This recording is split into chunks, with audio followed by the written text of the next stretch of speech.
여러 말씀이 있었습니다만, 아까 박성호 기자님이 그린벨트까지 풀어서 그렇게 하는 건 아니다 하는 거에 공감을 하고요.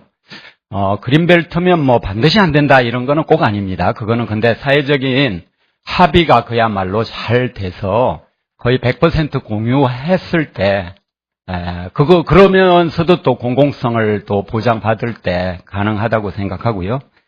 그 다음에 국회법이 개정도 안 됐는데 정부에서 막 안을 내가지고 이렇게 막 바람 잡는 식으로 하는 것은 멈춰야 된다고 생각을 합니다. 이것은 사실상 입법권 침해거든요. 국회하고 사전에 얘기를 좀 하는 거 좋습니다만 이미 확정된 것처럼 막 해가지고 그동안 계속 그렇게 했잖아요. 이제 부동산 3법 그것도 그랬고 재작년 말에 양도소득세 과세 중과 등등 수직 증축 뭐 이런 것도 입법부에서 막 바람을 잡아가지고 분위기를 몰아가는 그 과정을 이렇게 밟았습니다. 그 과정 속에 또 야당이 뭐 의석이 작은 것도 있습니다만 제가 볼 때는 뭐 기가 약한 것도 있는 것 같아요. 보약이라도 좀 많이 드시고 그러셔야 될 것 같다 싶습니다. 그러고요. 박성호 기자님이 이제 기업형 임대주택이 기본 방향은 맞다 이러는데 전 기본 방향이 틀리다고 생각합니다. 이 기본 방향이 아니다. 이 넌센스에 가깝다 이렇게 말씀드리고요.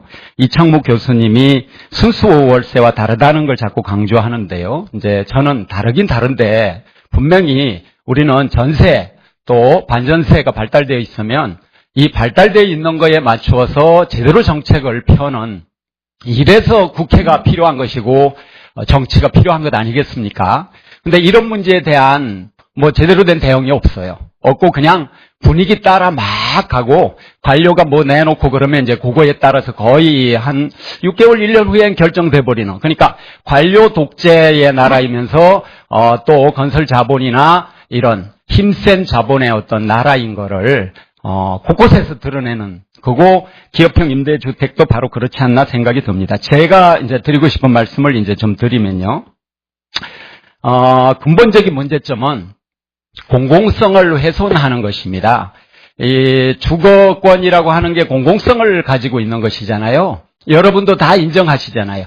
이거야말로 공공재다 하는 걸 인정하는 건데 어떻게 보면 공기와 똑같은 것입니다. 우리가 지리산 올라가면 이 지리산이 공공재이잖아요. 그 공공재와 똑같은 게 전 주거 집이고 이것을 자꾸 주택시장 막 이렇게 시장화에다가 플러스 시켜서 말하는 건 옳지 않다고 생각이 듭니다. 주거권 확보라고 하는 거, 보장이라고 하는 거 헌법에 나와 있듯이 그런 정신을 가지고 가야 되는 영역을 자꾸 부동산 시장, 뭐 전월세 시장, 뭐 부동산에서 출근해서 부동산에서 퇴근하고 뭐 으로 퇴근하고 이런 건 아니다는 거죠. 여러분 오늘 아침에 부동산에서 출근하셨습니까? 그리고 부동산으로 퇴근하실 거예요? 이 사고를 전환해야 된다. 이번에 정부가 내놓으면서도 주거로 전환해야 한다. 이런 얘기는 이제 제대로 얘기는 하면서 주거의 공공성은 훼손하는 방향으로 안을 냈다는 것입니다. 이런 문제를 저는 말씀드리고요. 이명박 정부 말기부터 또 박근혜 정부 와가지고 일관된 것은 부동산 시장 활성화 이겁니다. 그래서 거래를 더 되게 하자. 그거의 이면은 집값을 올리는 것이 거기에 포함되어 있는데 그 소리는 할 수가 없으니까 계속해서 부동산 시장 활성화, 경기 활성화 이렇게 얘기합니다. 이거 흘러간 물레방아를 돌리는 거예요. 이 옛날에 그런 거 있지 않습니까? 70년대, 80년대, 90년대는 통했지만요. 지금은 이제 통하지 않거든요. 사람도 이제 이걸 살 사람이 없어요. 주변에. 여러분 없잖아요. 비정규직 자꾸 늘어나죠. 일자리 없죠. 청년들은 떠돌죠. 요즘에 5포 세대까지 됐다는데 사람도 안 사귀는 시대까지 됐다는 것입니다. 3포 세대에서. 그 뭐를 할 수 있겠습니까? 그래서 고상한 이야기로 하면 실제로는 생각해 보십시오. 구매력이 이른바 없어져 버린 겁니다. 경제학 용어로 말하면. 그 없어진 이 사람들을 대상으로 자꾸 부동산 관련 일명 규제를 풀어서 경기를 활성화한다 그러는데 그거 다 백약이 무효였잖아요. 지금 부동산 3법 이거 해놔도 또 무효잖아요. 공공성만 계속해서 훼손하는 방향으로 지금까지 열심히 달려왔는데 정권에게는 별로 상관없을지 모릅니다. 좀 있으면 뭐 2, 3년 있으면 퇴진하는데요. 뭐 어쨌거나 그런데 실제로 공공성을 훼손하면 이거 다시 회복하기 힘들거든요. 도심지에 이런 택지가 있으면 이것을 공공자본을 투입해가지고 실제로 발전을 시켜야 되는 것이지, 이것을 갖다 막 기업에다 넘기고, 그린벨트도 풀어서 넘기고, 50%는 뭐 다른 사업 할 수 있게 하고, 또 뭐 나중에 팔아치울 수도 있게 하고, 이렇게 하는 것은 공공적인 재원을 들여가지고 국민의 공공성을 훼손하고 주거권을 훼손하는 그런 것이라고 봅니다. 그래서 조명래 교수님이 말씀하신 초기 임대료를 책정 안 했다는 거, 이런 거 심각한 문제입니다. 이것을 갖다가 해체하는 것은요, 공공성의 빗장을 풀어버리는 것이에요. 그러면 5% 조항이 무슨 의미가 있습니까? 초창기부터 굉장히 세게 하면 되는 건데요. 그거는 지금 상인들 중에 상가, 임대인들에게 피해보는 사례가 많은데요. 이 상가 임대인들이 세게 초기부터 바닥 권리금 받는 거하고 똑같습니다. 그리고 5% 이렇게 하잖아요. 그리고 또 하나 말씀드릴 건 5%도 너무 셉니다. 5%씩 8년 하면요, 얼마 오르는지 아세요? 134% 올라요. 5%가 뭡니까? 이게 아니고요. 물가 플러스 알파 해서 카나다에서 그렇게 하던데요. 기준선을 물가 플러스 어느 주에서 1% 이렇게 상한선을 정해서 관리를 합니다. 임대료를. 근데 우리도 물가 플러스 1%라든지 이렇게 해야지 실제로 굉장히 셉니다. 5%는. 그래서 5%를 뭐 당연한 듯이 막 이렇게 생각하는데 그런 게 아니라는 거고요. 그리고 소득분이 상위 30%라 그랬는데 제가 보니까 3%, 30%가 아니고요.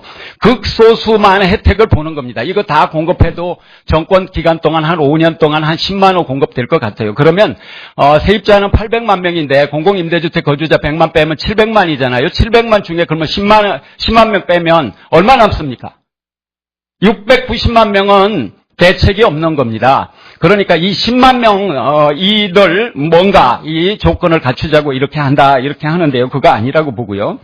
저는 이게 바로 총선용 이벤트라고 생각이 듭니다. 실제로 조명래 교수님도 말씀하셨지만, 실제로 이것이 실수요자가 있을까 지금 전혀 알 수가 없거든요. 실제로는 100만 원, 120만 원씩 이렇게 내고 살 수 있는 사람은 뭐 강남이나 아니면 서울 중산층, 중상층 뭐 이런 사람밖에 안 될 겁니다. 중산층은 아니고요. 말은 똑바로 해야 되는데 상층입니다. 상 종류 중에 좀 아래층이겠죠. 이들이 실수요자인데 대부분 뭐 강남이나 학군 좋은 데나 또는 교통 편한 데 이런 데 있는 사람들이 실수요자가 될 텐데, 그렇게 되면 실제로 그분들을 위한 어떤 대책을 이제 세우는 것밖에 안 되지 않겠습니까? 그래서 그분들을 위한 대책도 필요합니다. 우리가 여유가 있다면. 근데 공공자금을 투입해가지고 거기다가 막 쓰면서 그냥 민간한테 막 이렇게 넘기고, 말이 민간이지 대자본한테 넘기는 거잖아요. 이렇게 해가지고 나라가 이게 정상화 되겠나. 그러니까 의료도 민간한테 넘기고, 그죠? 교육도 넘기고, 이미 다 넘어가 있는 거잖아요. 그런데 주거도 막 넘기려고 하는 거예요. 이 주거권 없으면 사실 죽어요. 죽거든요. 실제로 주거권 없으면 죽어요. 예. 돈 없으면 세입자 죽습니다. 그래서 주거권이 있어야 된다는 것이고요. 총선 이벤트라는 건 제가 52페이지에 잘 써놨는데요. 나름 저 스스로 잘 써놨다고 생각합니다. 2012년 총선 때는 새누리당이 120만 호 공공임대주택 이야기를 했어요. 근데 이거 지키고 있습니까? 이거 20%도 제대로 안 지키고 있걸랑요. 그러니까 말만 막 뻥뻥 질르고 실제로는 안 하고 있습니다. 여기 새누리당 지지자도 있으실 거고 한데 실제로 그렇다는 것이죠. 매년 20만 호씩 이렇게 한다고 했는데 안 하고 있걸랑요. 그리고 지난 대선 때는 또 55만 호, 뭐 보편 주거, 행복주택 20만 호, 목돈 안 드는 전세주택, 규모 있는 주거 바우처 해가지고 막 세상이 온통 장밋빛으로 막 화려하게 이렇게 해놨는데 실제로 이거 된 거 뭐가 있습니까 지금? 그 다음에 2014년 지자체는 공유형 모기지 막 이런 거 해가지고 굉장히 그 한 3만 명 이런 사람들한테 굉장한 표에 득을 봤을 거예요. 파격적인 대출 제공 막 이런 거 했고요. 그리고 지금 2016년 총선 대비 기업형 임대주택을 드디어 내놨습니다. 이걸로 막 언론이 떠들썩하잖아요. 그러니까 뭔가 대책을 엄청 세우는 것처럼 보이는데요.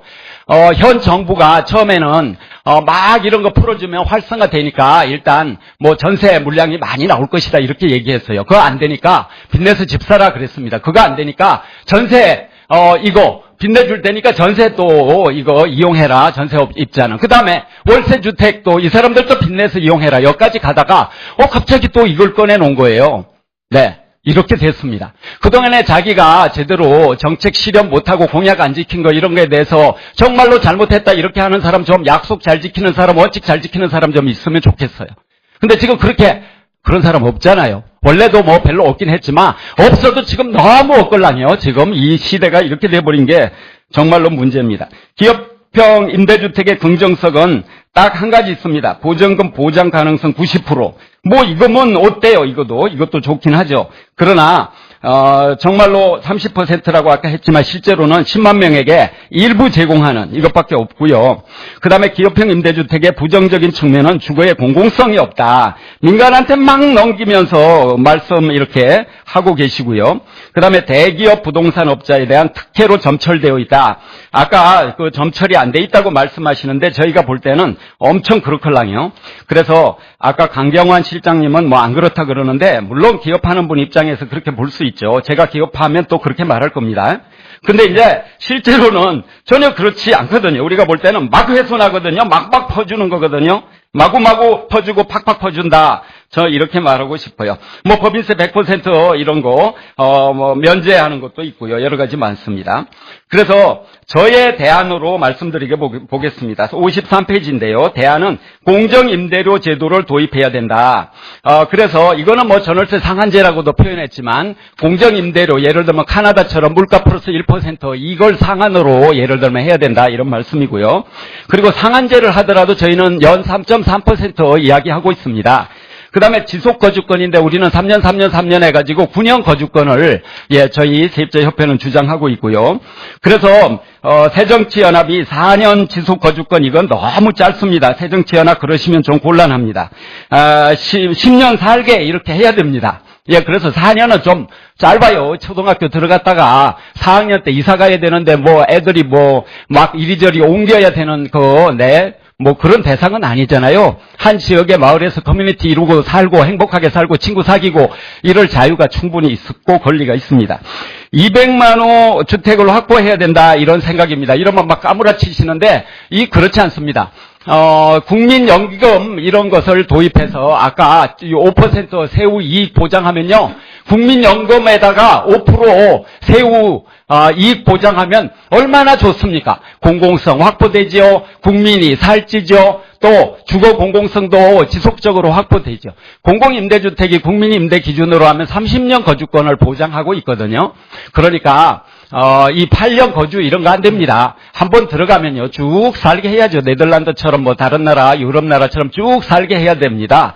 독일이요 40년 이상 계약한 거는 40년으로 본다 하는 법을 바꿨습니다. 한 10년 됐죠. 그래서 평생 거주권인데 이제 40년 거주권을 보장하고 있다는 거 우리도 그렇게 해야 됩니다. 지금 가구주들은 집 가진 사람들은 지금 12년 살고 있는데 세입자는 지금 3, 4년밖에 못 살잖아요. 이게 국민의 평등권에 침해되는 것입니다. 헌법에 거주 이전의 자유는 있는데 거주 지속권은 없거든요. 그러니까 이게 거꾸로 된 거기도 하고 물론 거주 이전해야죠. 그렇지만 거주 지속권 보장 이것은 반드시 필요하다. 마음대로 옮기면 국회도 좀 5년마다 한 번씩 옮겨 다녀보세요. 2년마다. 저리 갔다 이리 갔다 좀 해보세요. 국회 좀 옮겨 다녀보십시오. 방 좀 빼보십시오. 제가 좀 흥분한 것 같은데요. 꼭 밝히고 싶은 것만 말씀드리겠습니다. 소형 평수. 2분 안에 제가 줄이겠습니다.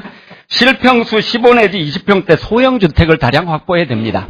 이 결혼해서 나가려고 하는 사람들이 못 나가고 지금 얹혀 살고 있거든요. 이건 나라가 아닙니다. 그러면 독립해서 살게 해줘야죠. 그러려면 이런 평수 많이 확보해야 되고요. 그 다음에 소득으로 감당할 좀 전세주택을 많이 확보해야 됩니다. 전세난이 있는데 불은 이쪽에서 났는데 엉뚱한 데다 갖다가 물을 퍼붓는 게 아니라 막 꿀을 퍼붓고 있는 이런 지금 지경이에요. 불난 집에 부채질하는 것도 아니고 이게 엉뚱한 대기업에게 막 꿀단지를 갖다 퍼붓고 있다는 거죠. 그 다음에 공공임대주택 보급을 위한 복지정세, 사회복지세를 도입해서 연 한 20조 원 복지국가 단체들이 주장하는 복지세를 확보해야 된다는 것이 저의 주장이고요. 그 다음에 국민연기금 투입 아까 말씀드렸습니다. 5% 보장할 거면 연기금 투입하십시오. 네. 주거 바우처 폭과 이걸 확대해야 됩니다. 선진국이 대부분요, 세입자 50% 이상 바우처를 지원하거든요. 네. 그런데 우리는 인구 2% 주거 바우처 도입하면서 막 엄청나게 도입한다고 하고 있습니다. 97만 명 하고 있는데 그건 가구주에 짓꽂히는 것도 들어있습니다. 예. 뭐 간단히 이렇게 말씀드리면 일단은 협동조합 유형의 주택도 있고 서울시에서 지금 의회에서도 지금 논의하고 지금 통과됐나 모르겠습니다. 그런 주거 유형도 있고 다른 나라에서 그런 유형의 사회주택도 많이 시도됐는데 우리의 전세하고 흡사합니다. 그게. 그런 주택 도입하는데 이런 공공자금을 쓰라는 게 제가 드리고 싶은 말씀이고요. 이게 사적으로 자꾸 이렇게 영역이 넘어가면 우리는 희망이 없다. 그래서 애들 많이 낳으라고 하면서 이렇게 공공주거는 안 하는 이런 나라는 좀 이상한 나라다. 말과 행동이 엄청나게 다른, 네, 그런 나라에서 안 살고 싶습니다. 예. 저희 우리나라를 그런 나라로 함께 바꾸어 주실 것을, 의원님께도 말씀드리고, 네, 여기 계신 분들에게 말씀드리고 싶습니다. 감사합니다.